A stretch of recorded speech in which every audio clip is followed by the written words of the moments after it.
Alongside Brent Hubbs, I'm Austin Price for the 2 Minute Drill. Just heard from Jeremy Pruitt. In one breath, he said they've been transparent. In the next breath, he said, yeah, we're not going to tell you our numbers.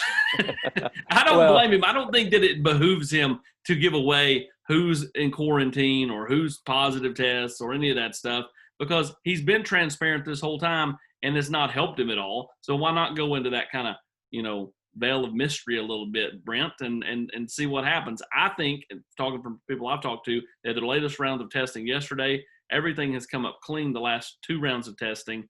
So it seems like a team that if they're out, they're not out due to COVID.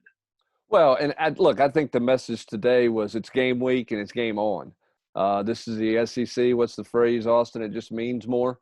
And so I think, they're all coaches are looking for, any kind of way to prevent a competitive advantage to their opponent. Jeremy Pruitt's not trying to get a competitive advantage by not saying who's going to be out there or who's not going to be out there, but he doesn't want to put his team in any kind of competitive disadvantage. So I think this is the competitive nature of the SEC. I think this is what you'll see most all coaches do. I was surprised that Coach Drinkowich at Missouri announced a week ago 15 guys would be out for the season opener.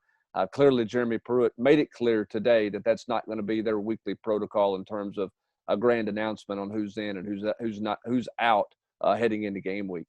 One person we don't know whether they're in or out is Cade Mays. As he said they've still not heard anything, but he expects the right thing to do would be to give them some type of ruling and decision, and it would be. If it doesn't, what a farce by the league. I mean, like, to me, can he play or can he not? It's one or the other, and I think that's kind of where Coach Pruitt is on all this as they wait to hear from Greg Sankey in the league office. Well, and I think, the expectation is for Cade Mays to be able to play. I think that's what Jeremy Pruitt expects. I think that's what Kentucky's expecting. I think that's what Ole Miss is expecting. Look, we've talked about this. Greg Sankey's got a lot of goodwill right now.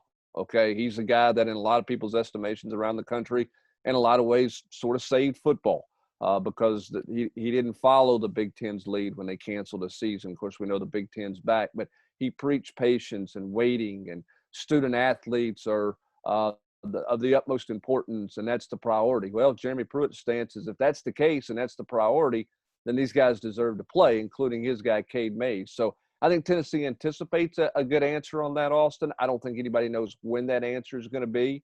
So if you're Tennessee, you got to be fluid up front on the offensive line, which is why Jeremy Pruitt said, well, we might play 5, 6, 8, 10. I don't even know if he'll travel 10, but he said, all hands on deck, and they might play everybody on the offensive line this week. Lastly, he likes the leadership of this team, Brent, and said, at least as of Monday, he's planning on playing all 70 guys that travel. I don't know how realistic that is, but clearly there's some depth across the board at multiple positions. Well, and there's also a lot of unknowns. Sometimes when you're playing that many people, you're still trying to figure some things out, particularly on special teams.